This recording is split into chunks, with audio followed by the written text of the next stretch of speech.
Praise the Lord, brothers and sisters. Praise the Lord. So, welcome once again to this prayer meeting this Tuesday. Today, even as we are going to begin with the praise and worship, let us invoke the presence of the Father, the Son and the Holy Spirit by signing ourselves in the name of the Father and of the Son and of the Holy Spirit. Amen. And let us say one after the three Hail Marys. Our Father, who art in heaven, hallowed be thy name. Thy kingdom come, thy will be done, on earth as it is in heaven. Give us this day our daily bread, and forgive us our trespasses, as we forgive those who trespass against us. And lead us not into temptation, but deliver us from all evil. Hail Mary, full of grace, Lord is with you. Blessed are you amongst women, and blessed is the fruit of your womb, Jesus. Holy Mary, Mother of God, pray for us sinners now and at the hour of our death. Amen. प्रणाम मरिया, कृपा पूर्ण, प्रभु तेरे साथ है, धन्य तू स्त्रियों में और धन्य तेरे गर्भ का फल यीशु।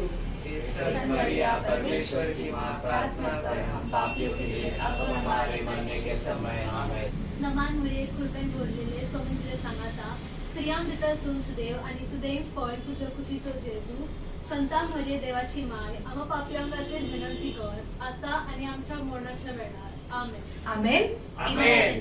Praise the Lord. Praise the Lord. And as the word of God says in Acts 1:8, you will receive power when the Holy Spirit comes on you, and you will be my witnesses to the ends of the earth. Yes, my dear brothers and sisters, we have been called over here to be witnesses for Christ. We have been called over here that we will show that light which Christ wants us to be. And we have been called over here that we will glorify God in all that we do. The Holy Spirit, our counselor, our guide, our helper. As it is said, जीवन जल तू आजा, दे तू अपना वरदान, give us your promise. तेरे जैसा साथी मिलेगा हमको कहाँ? Where will we get such a Holy Spirit, our friend, our guide? So let us take this wonderful hymn, आओ पावन आत्मा, जीवित तू मुझको कर दे. I request you and your family members to join us in this hymn, even as though right now we don't have any actions over here, but if you know the actions, please do it at home. Amen? Amen. Let us continue this song. Yeah.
sisters, even now, as we have received this Holy Spirit, this anointing, once again, let us thank the Lord from the depth of our hearts.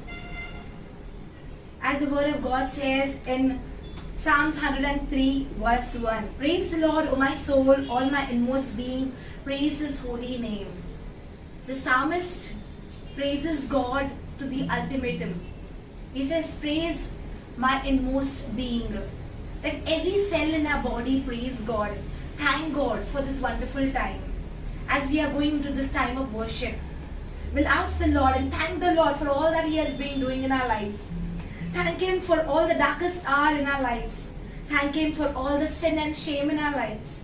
Because He died for each one of us on the cross. He died and shed His precious blood for us. Let that precious blood be our redeeming grace every moment. Cleanse us from everything that is coming between God and us. And let us sing this song from the depth of our hearts, worshipping God in this song.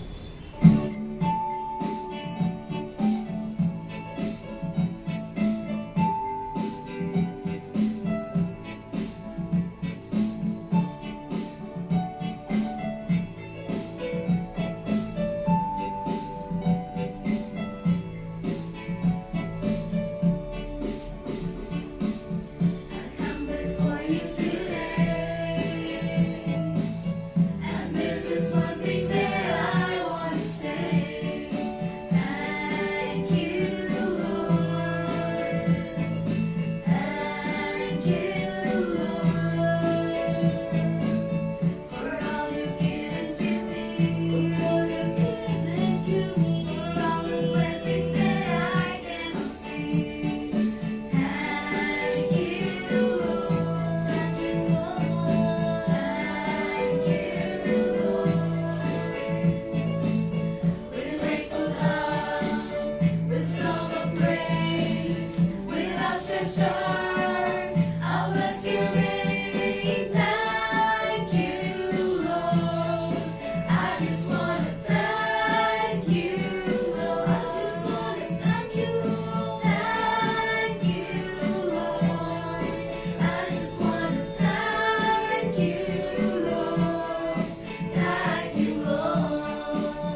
be, you are worthy to be praised, Lord. You are my creator, you are my savior.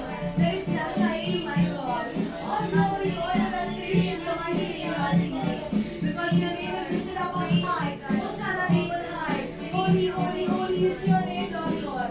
Oh, we thank you, Jesus. Oh, we praise you. Blessed be your holy name, Lord Jesus. Thank you, Lord. Praise you, Lord. Hallelujah, hallelujah, hallelujah, hallelujah, hallelujah. Glory, glory to your name, Lord. Thank you, Jesus. Praise you, Lord. Hallelujah. Yes, Lord, you are worthy to be praised. You are worthy to be glorified. Because without you, we are nothing, Lord God. And with you, we can do all things in Christ who strengthens us, Lord God.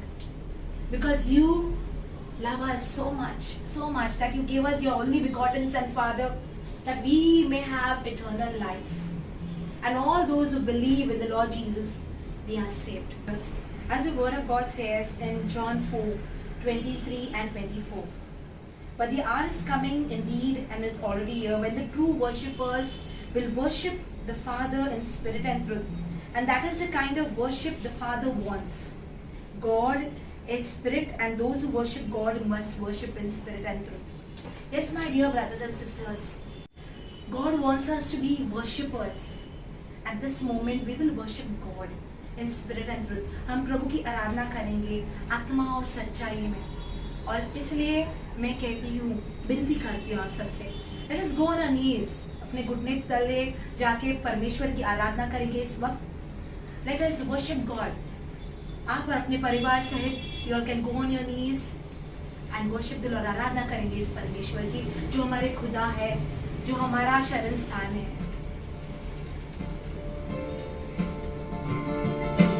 You are my refuge.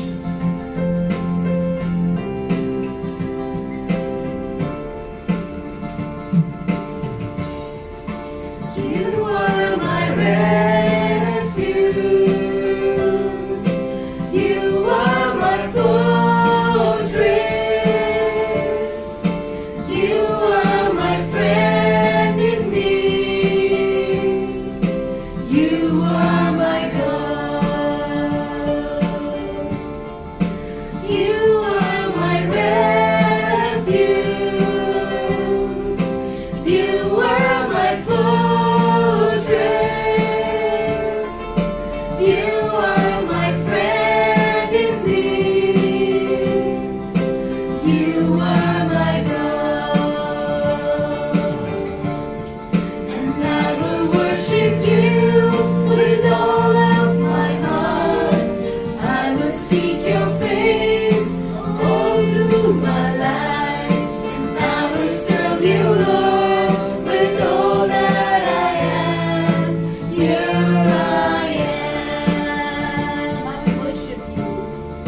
And I will worship you with all of my heart. I will seek your face through my life. I will serve you, Lord, with all that I am. Here I am. Say the Lord, here I am. Here I am, oh Lord. Here I am, oh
कर में मेरा दोस्त, मेरा प्रभु। आराधना करूं मैं पूरे दिल से, मैं तुझे ढूंढूंगा संपूर्ण जीवन में, तेरी सेवा करूंगा मैं सारी चीजों से, मैं हूँ यहाँ। आराधना करूं मैं पूरे दिल से, मैं तुझे ढूंढूंगा संपूर्ण जीवन से, तेरी सेवा करूंगा मैं सारी चीजों से, मैं हूँ यहाँ। मैं हूँ यहाँ प्रभु, मैं हूँ यहाँ प्रभु, मैं हूँ यहाँ प्रभु, मैं हूँ यहाँ। मैं हूँ यहाँ प्रभु, मैं हूँ यहाँ यीशु, मैं हूँ यहाँ प्रभु, मैं हूँ यहाँ। Here I am. Here I am, oh Lord. Here I am, oh Lord. Here I am, oh Lord. Here I am. Here I am, oh Lord. Here I am, oh Lord.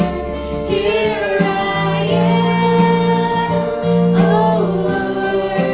Here I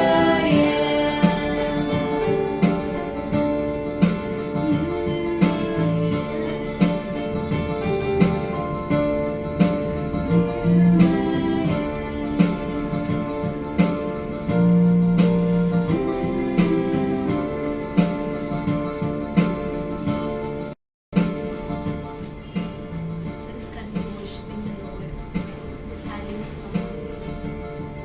प्रभु की आराधना करते रहेंगे, हमारे हृदय की शांति बनाओ।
And all the children of God said, Amen.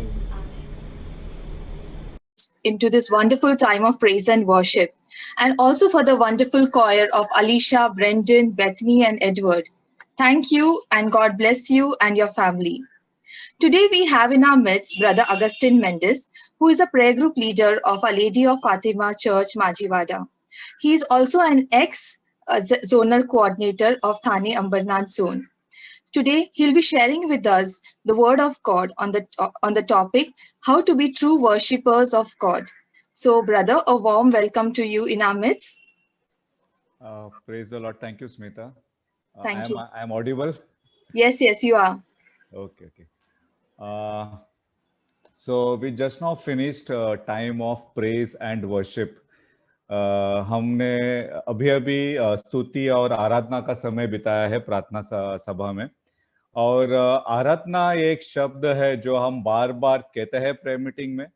हम Bible में भी इसे काफी बार पढ़ते हैं आराधना के बारे में। तो ये आराधना है क्या? तो हम आज 3 प्रश्नों का उत्तर ढूंढेंगे आज के सेक्शन में। We will try to answer 3 questions about worship. What is worship? First question. Second question is why worship is important. And third, we will try to understand how we can offer through worship. तो हम 3 प्रश्नों का उत्तर ढूंढेंगे आज कि ये आराधना है क्या? पहला प्रश्न। और आराधना क्यों जरूरी है, क्यों महत्वपूर्ण है, ये दूसरा प्रश्न। और तीसरा प्रश्न है कि सच्ची तरीके से सच्चा आराधना जो है, ट्रू वर्शिप जिसे हम कहते हैं, सच्ची आराधना, ये हम कैसे कर सकते हैं। तो आराधना क्या है हम समझने की कोशिश करेंगे। इन जॉन चैप्टर 4 वर्स 23, योना के पुस्तक चैप्टर 4 वर्स 23, प्रभु यीशु में कहता है, Jesus is saying the our is coming and now is when the true worshippers will worship the Father in spirit and truth. For such the Father seeks to worship him. और प्रभु यीशु क्या कह रहा है? प्रभु यीशु कह रहा है कि समय आ गया है और पिता परमेश्वर जो है वो सच्चे दिल से आराधना करने वालों की खोज कर रहे हैं। जो व्यक्ति परमेश्वर की आराधना आत्मा और सच्चाई से करे, ऐसे व्यक्तियों की खोज कर रहे हैं। So what we need to understand is, I want you to pay attention to the scripture, because when Jesus talks about worship, he is talking about worshiping the Father. Okay, he specifically used the word Father. The Father seeks to worship him. The Father is seeking true worshippers. प्रभु यीशु क्या कह रहे हैं? जब प्रभु यीशु आराधना के बारे में बात कर रहे हैं, तो प्रभु यीशु ये कह रहे हैं कि पिता परमेश्वर जो है वो ढूंढ रहा है ऐसे व्यक्ति को जो उसे सच्चे दिल से उसकी आराधना करेगा। So what Jesus is trying to say is, he is trying to put worship in the context of our relationship with God as Father. So please, this is very, very important to understand worship. अगर हम आराधना को पूरी तरह समझना चाहते हैं, तो ये बहुत जरूरी है इसे समझना कि जब प्रभु यीशु आराधना के बारे में बात कर रहे हैं, तो प्रभु यीशु आराधना को हमारा जो रिश्ता है परमेश्वर के साथ, पिता परमेश्वर के साथ, उस रिश्ते के द्वारा वो आराधना को बताना चाहते हैं। He is trying to put worship in the context of our relationship with God our Father. So we are sons and daughters of God, and God is our Father, and it is in this context that Jesus is speaking about worship. हम पिता परमेश्वर के पुत्र है और पिता और परमेश्वर हमारा पिता है, और इस रिश्ते में ये प्रभु यीशु जो है आराधना के बारे में बात कर रहे हैं। ओके, तो आराधना है क्या? What is worship?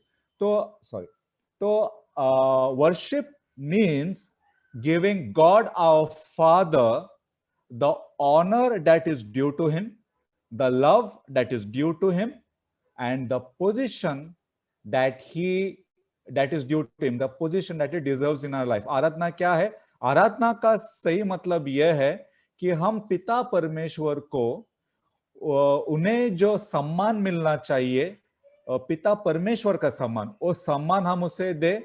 उन्हें जो प्यार मिलना चाहिए, क्योंकि वो हमारा पिता है, वो प्यार उन्हें दे, और उन्हें उनका जो हमारे जीवन में उनका जो पोजीशन होना चाहिए, उस पोजीशन को हमें उसे देना है। तो ये है आराधना। ठीक है। जब हम आराधना की बात करते हैं, तो हम आराधना सिर्फ परमेश्वर का परमेश्वर की आराधना करते हैं, we worship only God our father. तो यहाँ पे थोड़ा कंफ्यूजन हो जाता है कि क्या हम मदर मैरी की आराधना करते हैं, क्या हम संतों की आराधना करते हैं। तो कलीसिया हमें सिखाता है that we do not worship Mother Mary, we do not worship the angels and saints।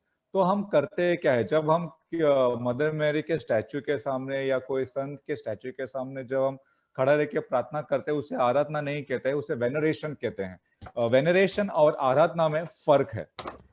मैं आपको एक एग्जांपल देता हूँ। बहुत साल पहले मैं दिल्ली गया था, और दिल्ली में आपको पता है कि एक बहुत फेमस जगह है जिसे हम अमर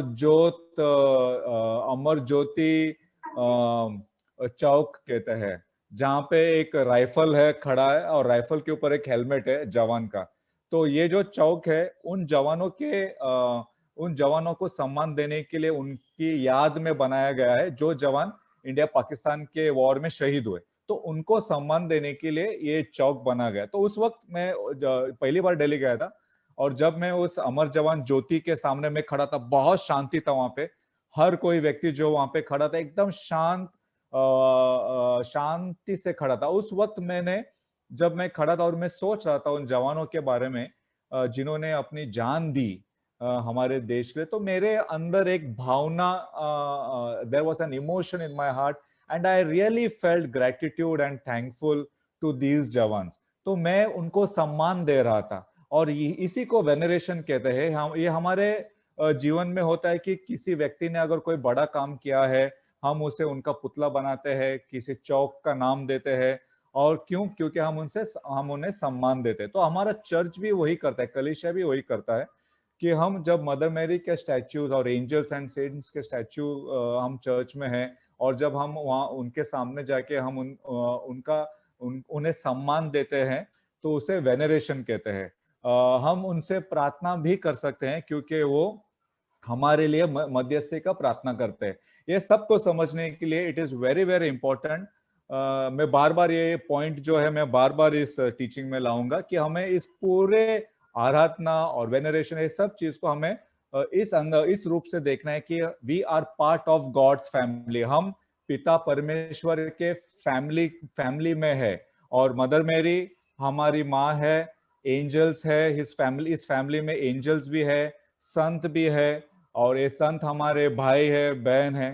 तो इन्होंने जब पृथ्वी में जीवन जिया, एक उत्तम जीवन जिया, they gave glory to God, they lived exemplary lives as Christians, and when we stand and we put statues, we are actually honoring them। तो हम उन्हें सम्मान देते हैं। Okay, so there is a difference।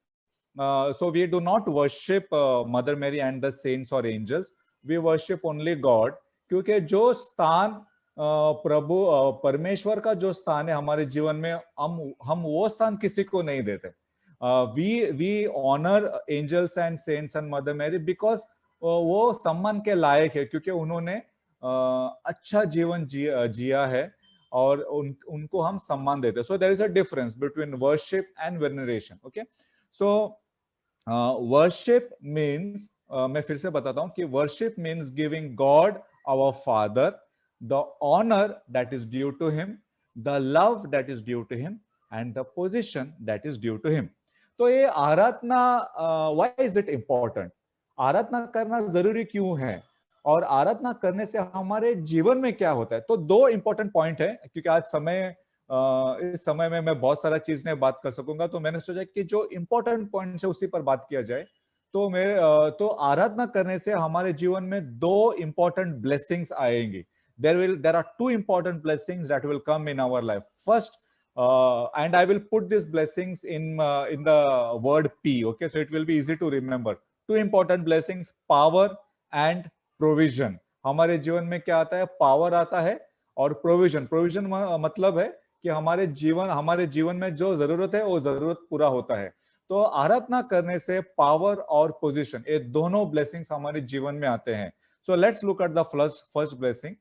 Worship releases God's power. पहला blessing क्या है? Power.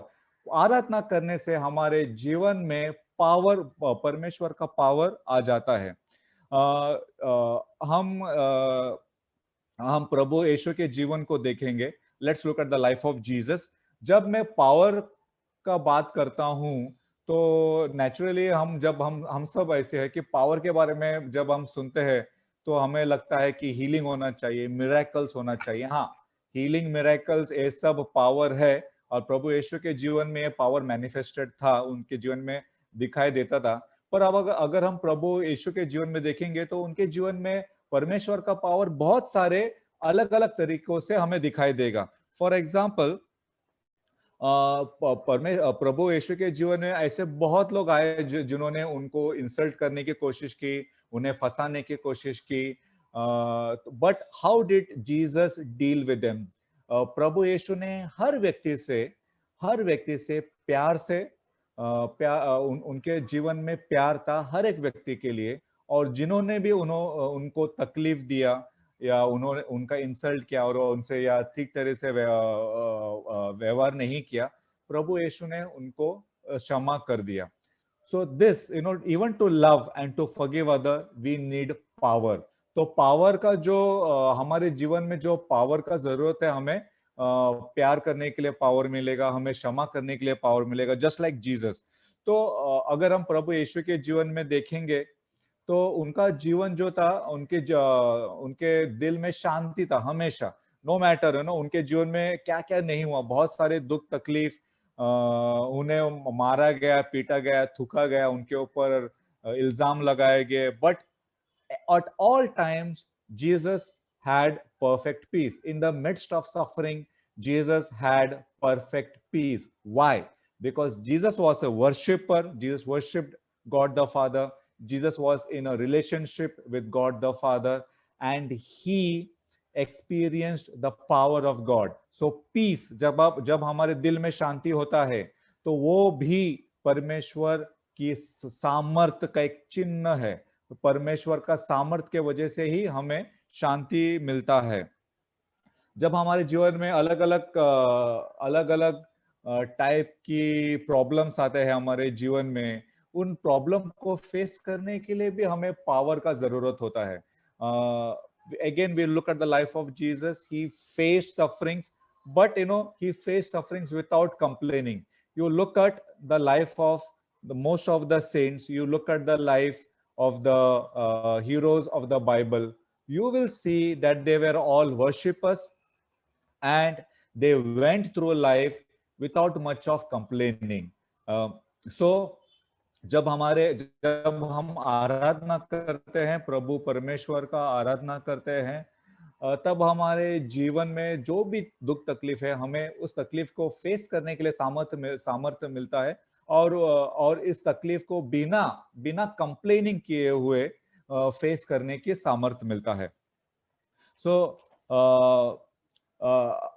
ये जो पिछला साल था 2020, सबके लिए for everyone it was a very difficult year 2020. जब लॉकडाउन शुरू हुआ 10-15 दिन मुझे लगता है कि मैंने एंजॉय किया, क्योंकि मुझे एक हॉलिडे जैसा था कि चलो घर पे हम कुछ कर नहीं सकते हो तो टीवी देखते हैं, कुकिंग करते हैं, नया नया खाते हैं, आराम करते हैं, सोते हैं. ओके, पर 10-15 दिन के बाद जैसे लॉकडाउन एक्सटेंड होने लगे तो टेंशन स्टार्ट होना चालू हो गया लाइफ में. फिर मुझे डर लगने लगा कि अरे लॉकडाउन कितना दिन चलेगा. अगर 1 महीना चला, लॉकडाउन एक्सटेंड हुआ, तो मुझे अलग अलग टाइप के फियर्स आने लगे कि अगर लॉकडाउन साल भर चला तो क्या, अगर कोरोना गया ही नहीं तो क्या, अगर लोग बाहर निकलने नहीं लगे तो क्या, तो मेरे काम का क्या होगा, how will I earn an income, मुझे इनकम कैसे आएगा. अलग अलग तरीके का thoughts, different types of thoughts started troubling me. There was fear in my heart. पर जब भी मैं परमेश्वर की आराधना करता था, तब मुझे परमेश्वर का सामर्थ्य मैंने महसूस किया, मैंने परमेश्वर के सामर्थ्य का अनुभव किया. And slowly actually I saw that God started healing me of my fears. मैंने देखा कि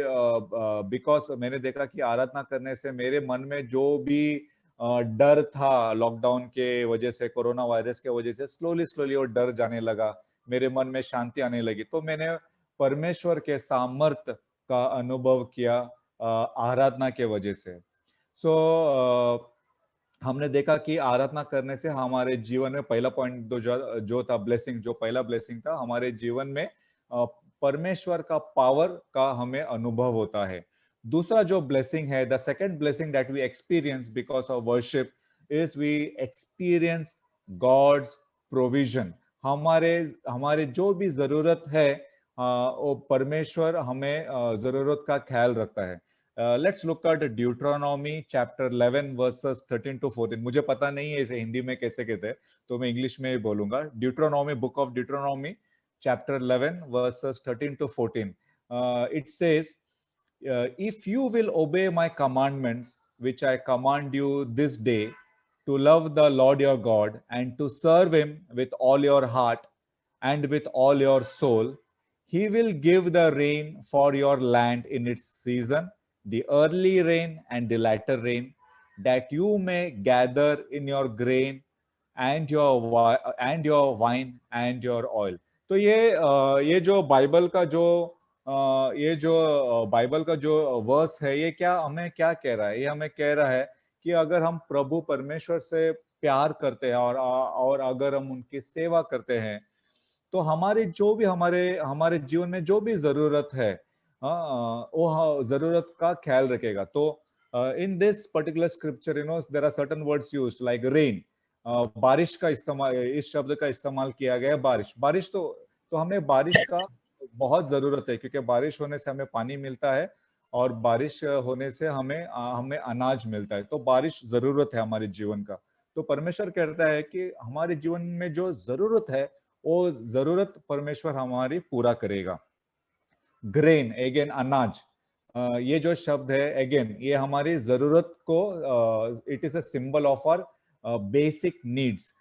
राइस एंड व्हीट, ये जो ग्रेन्स है जो हम खाते हैं, ये हमारी बेसिक नीड्स हम का ख्याल रखते हैं। हमारे अगर किचन में चिकन नहीं होगा तो भी हम जी सकते हैं, पर राइस और दाल तो होना चाहिए। तो परमेश्वर कहता है कि मैं तुम्हारी जरूरत को जरूर ख्याल रखूंगा।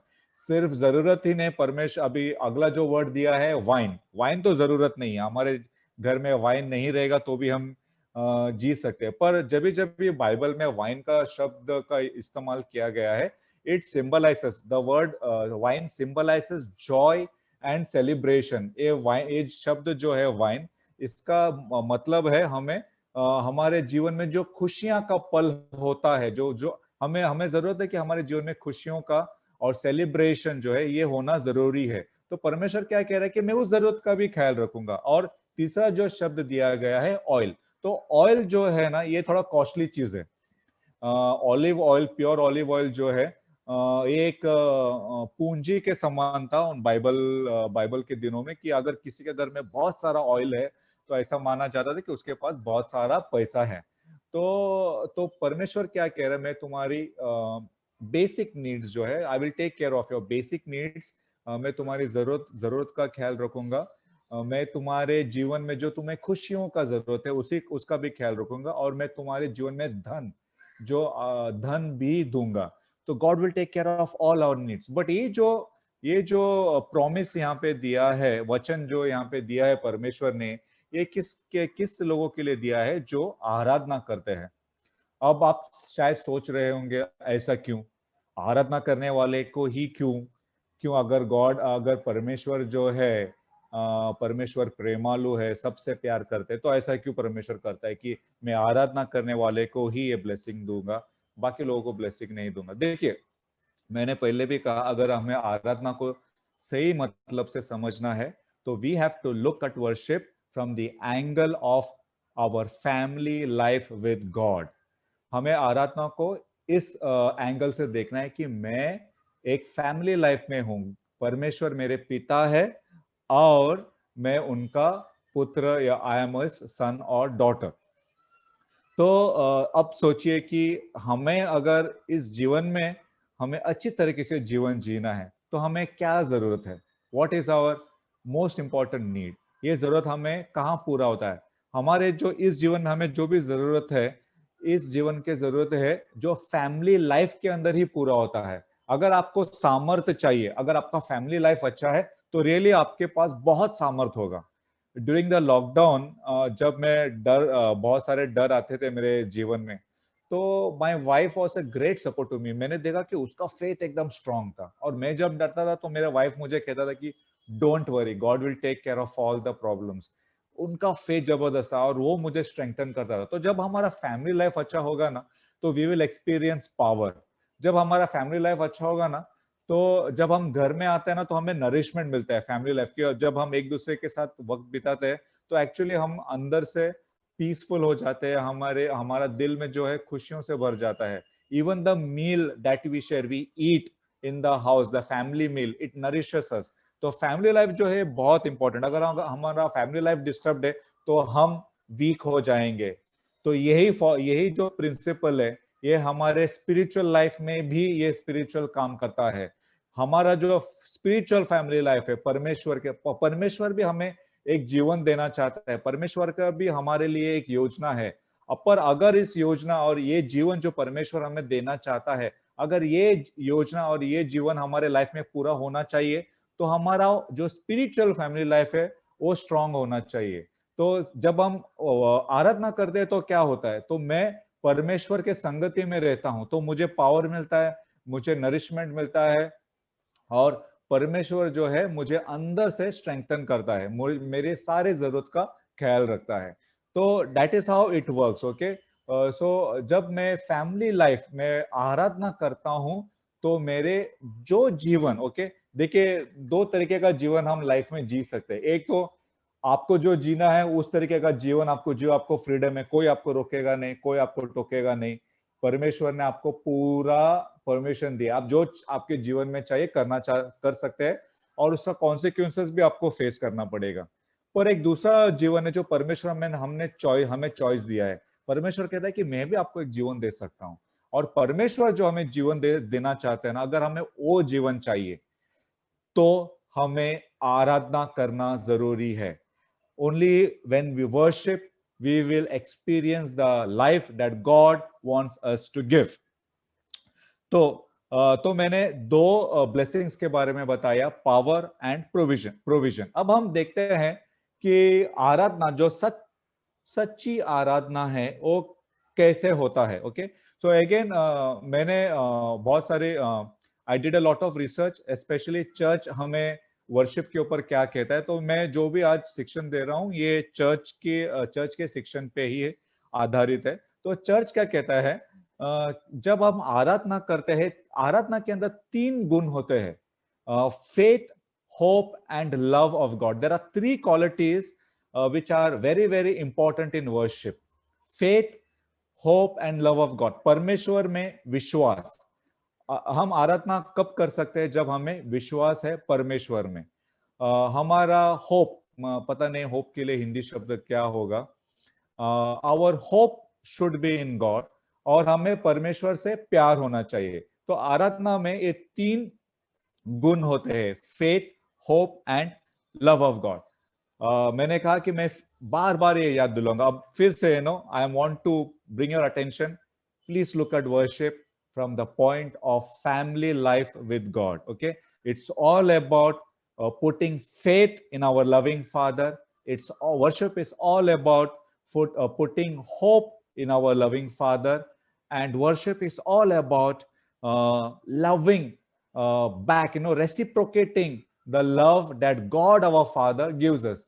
तो मैं फिर से ये आपका ध्यान आकर्षित करना चाहूंगा कि आराधना को हमें हमारा जो रिश्ता है परमेश्वर के साथ, वो हमारे पिता है, हमें उस नजर से देखना है। तो आराधना में क्या होता है कि हम परमेश्वर में विश्वास रखते हैं, हम होप रखते हैं पर हमारे पिता परमेश्वर में, और पिता परमेश्वर हमसे प्यार करता है, और हम उस प्यार को हम प्यार से हम रिटर्न करते हैं। Okay, we reciprocate, we give our love back to God. तो ये 3 चीज होता है, और ये 3 चीज होता कैसे, इन प्रैक्टिकल में कैसा होता है इन 3 चीज। तो first of all, okay, I am going to speak on only 3 points. It does not mean that there are no other points. मैं आज सिर्फ 3 पॉइंट के ऊपर बात करूंगा कि वर्शिप कैसे किया जाता है। इसका मतलब ये नहीं कि और पॉइंट्स नहीं, बट मुझे लगा कि ये 3 पॉइंट्स बहुत इंपॉर्टेंट है। सो फर्स्ट ऑफ ऑल, आराधना में प्रार्थना होता है। ओके, सो कभी कभी हमें लगता है कि प्रेज आराधना नहीं है, और जब हम स्लो सॉन्ग्स गाते हैं या हम प्रेज एंड वर्शिप में जो अंत में हम शांति से परमेश्वर की उपस्थिति में बैठते हैं, सिर्फ उसी को आराधना कहते हैं। बट कलीसिया क्या बोलता है कि प्रार्थना, हर every form of prayer is worship of God. हम जो भी प्रार्थना करते हैं, अलग अलग टाइप के प्रार्थना होता है हमारे जीवन में, हर प्रार्थना जो है वो एक आराधना का, it is a form of worship, वो आराधना है। जब हम पिता परमेश्वर से कुछ मांगते हैं, तो हम क्यों मांगते हैं? क्योंकि हम पिता परमेश्वर में विश्वास करते हैं, हम उसके प्यार में विश्वास करते हैं, and we hope in God. तो ये तीनों जो क्वालिटी है आराधना के लिए जरूरी है। जब हम कुछ मांगते हैं तो वो भी आराधना है, जब हम किसी और के लिए प्रार्थना करते हैं वो भी आराधना है। प्रेज क्या है? प्रेज भी आराधना है। क्यों? प्रेज करते वक्त हम क्या करते हैं? हम परमेश्वर को स्तुति देते हैं। स्तुति देना क्या है? It is giving love to God. जब हम किसी की स्तुति करते हैं, हम किसी का तारीफ करते हैं, तो हम उस व्यक्ति को प्यार दे रहे हैं। तो प्रेज इज वर्शिप। जैसे और प्रेयर में भी जो है वर्शिप का सबसे ऊपर, अगर हम प्रेयर लाइफ में अगर हम बोलेंगे तो प्रेज काफी ऊंचा स्थान दिया जाता है वर्शिप में, और साइलेंट वर्शिप को और भी ऊंचा स्थान दिया जाता है। Okay, so praise is also worship, intercession is worship, petition is worship, all forms of prayer are worship, but praise is above, I would place praise as a higher form of worship. But आराधना में जो सबसे ऊंचा स्थान हमारा church किसे देते हैं? यूकरिस्ट को, जो मीसा के लिए हम जाते हैं। यह आराधना का सबसे, it is the highest form of worship. आराधना में, प्रार्थना में सबसे ऊंचा स्थान मीसा को दिया जाता है। क्यों? अब मैंने आपको कहा कि मीसा को हम जब जाते हैं तो मीसा को अगेन फैमिली लाइफ के हिसाब से देखिए। मीसा क्या है? मीसा, मास is God our Father's invitation to spend time with him and to share a meal with him. Misa क्या है? मीसा में हमारा जो पिता परमेश्वर है वो हमें बुलाता है प्यार से उसके साथ वक्त बिताने के लिए और उनके साथ भोजन करने के लिए। इट इज शेयरिंग अ मील। और जब जब फैमिली में ये होता है, फैमिली साथ में बैठ के अगर भोजन करते हैं, आजकल तो भोजन के वक्त एक पांचवा मेंबर भी आ जाता है हमारे भोजन के समय, वो है टीवी। तो ये टीवी की वजह से जो है फैमिली बॉन्डिंग काफी इफेक्ट हो गया। पर हमें अवॉइड करना चाहिए एज फार एज पॉसिबल। जब हम साथ में खाना खाने को बैठते हैं ना, तो उस वक्त हम एक दूसरे से बात करना चाहिए, बॉन्डिंग का टाइम होता है। तो मेरे घर में एटलीस्ट वन मील डेफिनेटली होता है। मॉर्निंग का ब्रेकफास्ट जो है हम सब साथ में बैठ के कोशिश करते हैं कि सब साथ में बैठ के खाए, बातें करें, चर्चा हो, स्पिरिचुअल टॉक हो, बहुत सारे बॉन्डिंग का समय होता है उस वक्त। तो ये होना बहुत जरूरी है। और यही जो प्रिंसिपल है यूकरिस्ट में भी, हम मिसा के लिए जाते हैं तो वही होता है। तो वहाँ परमेश्वर अपने हमें भोजन देता है। The word of God is read, it nourishes us. परमेश्वर हमें ब्लेसिंग्स देते हैं। जो हमारे फैमिली लाइफ में परमेश्वर ने हमें प्रॉमिसेस दिया है, उस प्रॉमिसेस को हमें हमारे ऊपर हमें दिया जाता है।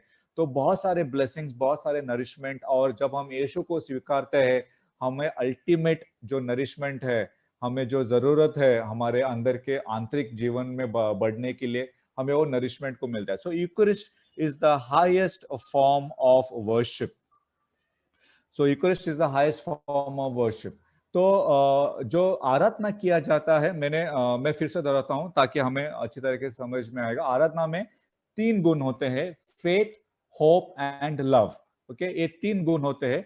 और ये 3 गुण हमें अगर आराधना करना है तो 3 इंपॉर्टेंट चीजों को करना है। One is prayer. प्रेयर में तीनों गुणों का यूज होता है, faith, hope and worship. Okay, तो पहला जो तरीका है आराधना करने का और सच्ची आराधना करने का, वो है प्रार्थना। Okay, so you can make that note that prayer is the first point.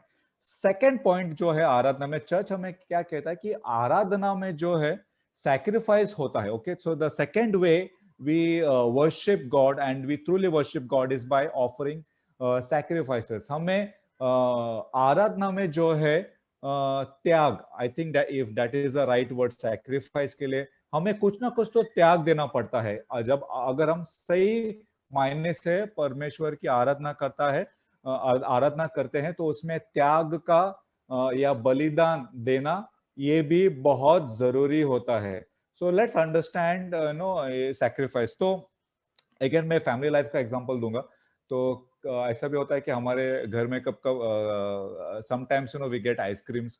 तो ऐसा होता है कि आइसक्रीम ज्यादा खाने के लिए ना हमारे सब हर कोई ट्राई करता है कि चलो मुझे ज्यादा से ज्यादा आइसक्रीम खाने को मिले। पर you know how children are, so they will ask you, उन्होंने जब उनका कोटा फिक्स किया है, खत्म किया है, तो बच्चे कहेंगे अरे डैडी थोड़ा सा आइसक्रीम, एक्स्ट्रा आइसक्रीम दो ना आपके प्लेट में से।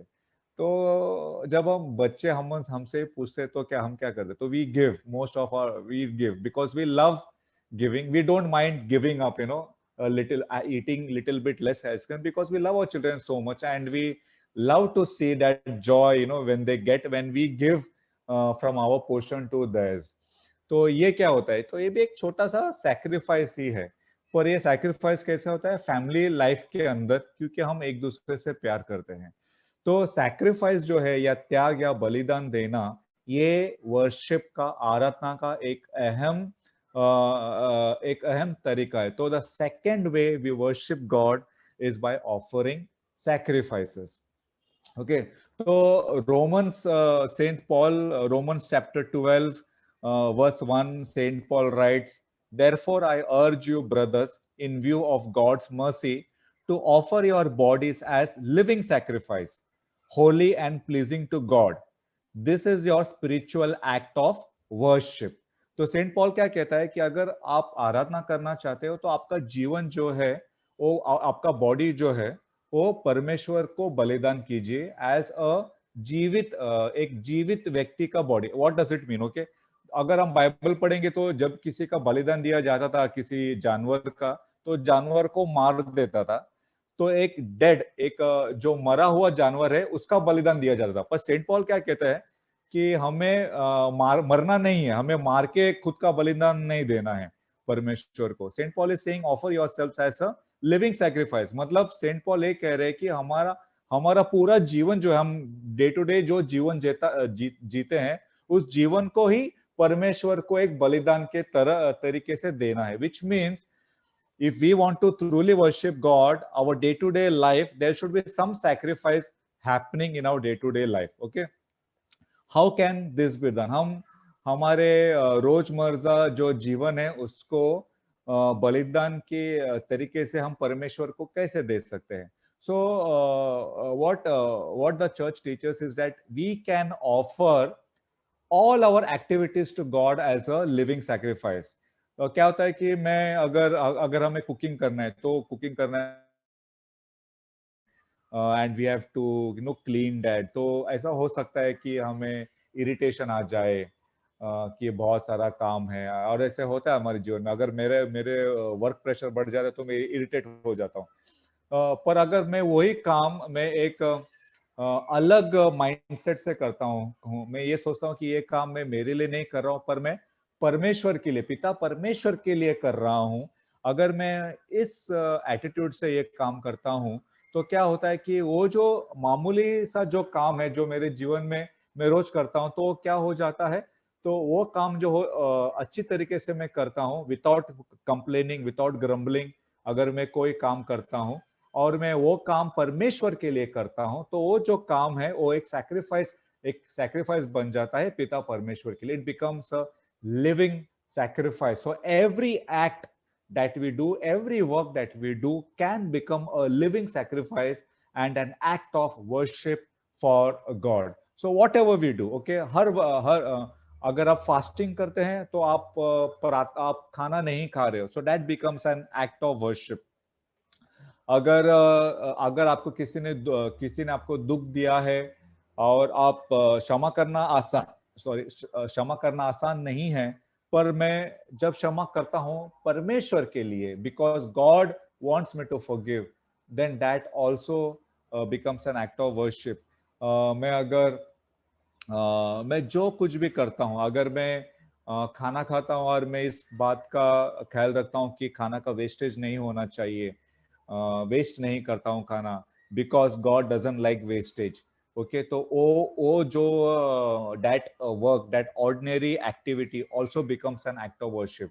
तो मैं जो कुछ भी मैं लाइफ में करता हूँ, अगर मैं वो परमेश्वर के लिए करता हूँ, उसे जिस तरीके से पसंद है उस तरीके से करता हूँ, तो वो एक एक्ट ऑफ वर्शिप बन जाता है, क्योंकि परमेश्वर देख रहा है कि मैं पिता परमेश्वर देख रहा है कि मैं किस तरीके का जीवन जीता हूँ। और जब मैं वो सब मामूली मामूली जो इंसिडेंट्स है मेरे जीवन में मैं अच्छी तरीके से करता हूँ, पिता परमेश्वर का दिल खुश हो जाता है। he feels happy when he sees us doing these things. Those very small things becomes act of worship. और तो हमने देखा कि प्रार्थना, first point is that worship is offered through prayer, second point is worship is offered to sacrifice, और तीसरा point है कि वर्शिप, जब हम थ्रू वर्शिप करते हैं, सच्ची तरीके से आराधना करते हैं, तो हम पिता परमेश्वर के वचन का पालन करते हैं। We obey God. So the third point in true worship is obedience. So it's very important to understand. I tell my daughters also, my daughters are very, very obedient. They are very loving, but there are sometimes, when they disobey some minor, incidents. So when I always tell them, and when they disobey, sometimes they, instead of saying sorry, they come and say, Dada, I love you, Mommy, I love you. So I said, all that is okay, but what is more important, even if you don't say I love you, that is important, but what is important is obedience. Okay, so obedience is very, very important. In our, see, again I'm bringing this point out. Worship is all about my relationship with my loving father. तो अगर मैं प्रार्थना सभा में आता हूँ, मैं बहुत प्रार्थना करता हूँ, मैं स्तुति करता हूँ, मैं गाता हूँ, मैं नाचता हूँ, पर अगर मेरे जीवन में मैं परमेश्वर के वचन का पालन नहीं करता हूँ, तो ये सब वेस्ट है। Obedience is very, very important, and if we are obedient to the word of God, if we are obedient to what God has told us to do, then that obedience makes our life, entire life, an act of worship. John chapter 14 verse 15, Jesus says, if you love me, you will keep my commandments. If you love me, it's very, very important to understand. Okay, so obedience is very, very critical, so in an act of worship. So when we talk about worship, जब हम आराधना की बात करते हैं, हमें अब बदलना पड़ेगा हमारा जो सोचने का तरीका है। Worship is not just coming to prayer meeting and having a time of singing hymns and silence. That is not worship. That is one part of worship. Worship is all about how we live our entire life, and worship is all about our relationship with God. Okay, तो worship में प्रार्थना जरूरी है, sacrifice बलिदान देना जरूरी है, और वचन का पालन, पिता परमेश्वर का वचन का पालन करना जरूरी है। बाइबल में हम देखेंगे कि जो बाइबल के जो व्यक्ति थे, नोहा जेनेसिस 6 में कहा है कि Noah found favour in the eyes of God. क्यों? क्योंकि नोहा ओबीडिएंट था। आप जस्ट सोचिए, उन दिनों में बरसात नहीं हुआ था धरती पर। अगर आप बाइबल रीड करेंगे तो बारिश हुआ ही नहीं था, तो नोहा को पता ही नहीं था कि बारिश क्या होता है, फ्लडिंग क्या होता है। नोहा ने कभी देखा ही नहीं था, पर नोहा को परमेश्वर कहता है कि फ्लड आने वाला है। नोहा ने विश्वास किया। नोहा को परमेश्वर ने कहा कि बोर्ड बनाओ। नोहा ने बोर्ड बनाना चालू किया। लोग उसे पागल कह रहे थे, बट नोहा ओबेड गॉड। नोहा ने ऐसा नहीं कि अभी थोड़ा सा मैं काम करता हूं बाद में। नोहा ओबेड गॉड फुल्ली। तो कभी कभी ऐसा होता है कि हम थोड़ा सा परमेश्वर का पालन करते हैं, वचन का पूरी तरीके से पालन नहीं करते हैं। तो partial obedience is not worship, full obedience to the word of God is worship. हमें पूरी तरीके से वचन का पालन करना है। ओके, तो मैं ये जो आज का जो सेक्शन है यहाँ पे समाप्त करूंगा। I would like to summarise the teachings. What are the points? So worship, what is worship? Worship is giving God our Father the honor that is due to him, the love that is due to him, the position that is due to him. There are two important blessings of worship. When we worship, we receive power.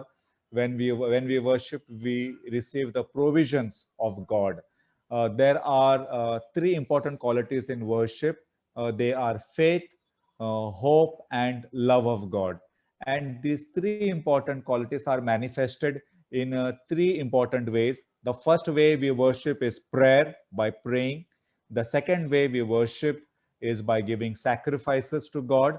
And the third way we worship is by being obedient to the word of God. So for application, आप आज आपने शिक्षण सुना है, कोई एक कार्य कीजिए. मुझे ऐसा लगता है कि हमें मीसा के तरफ आना चाहिए. ऐसा हो सकता है कि इन लॉकडाउन के दिनों में हमें आदत हो गया है ऑनलाइन मासेस का, तो यहाँ पे एक डेंजर है जिसे हम स्पिरिचुअल लेजीनेस कहते हैं, स्लॉथ. ये एक डेंजर है कि हम बहुत कंफर्टेबल हो गए हैं ऑनलाइन मासेस के लिए और हम घर बैठे ही मास जाते हैं. और मिसा अब शुरू हो गया है काफी चर्चेस में. मुझे कलवा का पता नहीं है, पर मैं आपसे एनकरेज करूंगा कि अगर आपके पैरिश में मिसा होता है तो आप मिसा के लिए जाइए. हम बाहर घूमने जाते हैं, होटल्स में जाते हैं, खाना खाते हैं, सब कुछ कर रहे हैं, पर चर्च में हम नहीं जा रहे हैं. This is not good. Okay, so let's come back to the highest form of worship is Eucharist. हम मिसा में आएंगे, मिसा में हमें शक्ति मिलेगा, पावर मिलेगा, और हम परमेश्वर को हमारे जीवन का बलिदान देंगे और परमेश्वर के वचन का पालन करेंगे. Can we spend a few moments in worship? Can we just close our eyes? Heavenly Father, we want to thank you, Father, that you are our loving Father. And you called us to be part of your family life. Father, thank you that you gave us such a important privilege that we are your sons and daughters, and you are sharing that life with us. You are our Father and we are your sons and daughters. पिता परमेश्वर, हम धन्यवाद देते हैं कि आप हमारे पिता हैं और मैं आपका पुत्र हूं. I am your daughter. पिता परमेश्वर, मैं प्रार्थना करता हूं, हम प्रार्थना करते हैं पिता परमेश्वर कि हमें सच्चा आराधना करने हमें ऐसे व्यक्ति बनना है कि हम सच्चा आराधना करते हैं आपका. Father, we pray that you will give us the grace to become true worshippers. हमें अनुग्रह दे पिता परमेश्वर कि हम प्रार्थना करें, प्रार्थना में समय बिताए, हम मिसा के लिए आए. हमें अनुग्रह दे पिता परमेश्वर कि हम हमारा जीवन जो है एक बलिदान की तरह जिए. हमें अनुग्रह दे पिता परमेश्वर कि हम आपके वचन का पालन करें. एक छोटा सा गीत में लूंगा. मैं चाहता हूं कि आप पिता परमेश्वर की आराधना करें. इस गीत को मैं अंग्रेजी में लूंगा. Father God.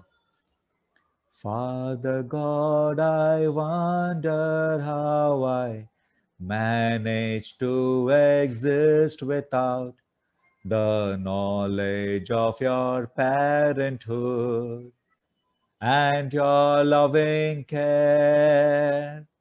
Now I am your child, I am adopted in your family, and I can never be alone. For Father God, you're there besides me.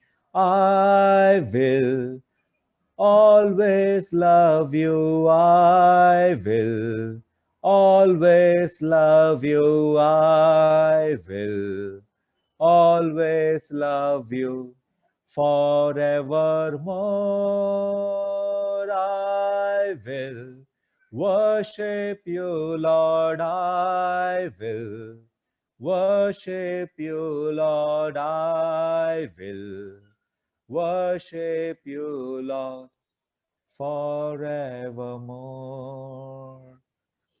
मैं महसूस कर रहा हूं कि पिता परमेश्वर हमें बुला रहा है, हमें आमंत्रण दे रहा है कि एक गहरा रिश्ता, एक पुत्र का जिस तरीके से गहरा रिश्ता होता है पिता के साथ, मैं महसूस कर रहा हूं कि आप में से कुछ लोगों फील कर रहे हैं very strongly. God is inviting you to deepen your relationship with him. Deepen this father, son, daughter relationship with him. Brother and sister, I encourage you to Say yes to this knocking that is happening on the doors of your heart. Say yes to God and make a commitment to spend time in prayer, to come to the Eucharist often, and to give your best to obey the word of God. And whenever we fail, always ask forgiveness and come back. Heavenly Father, thank you, Father, for giving us, for calling us to be true worshippers. We praise you, we exalt you, we glorify you. Thank you, Father. Thank you, Jesus. Praise you, Jesus. Thank you, Jesus. And all God's people said, Amen. Amen. Let us give glory and honor to our Lord for blessing us with Brother Augustine, for giving us this wonderful and fruitful talk, especially on how to be true worshippers of God by prayer, sacrifice, and being fully obedient to the word of God. Thank you, Brother Augustine. We would like to thank you on behalf of our prayer group for giving us your precious time and for preaching and ministering to us. May God bless you, your family, and your ministry.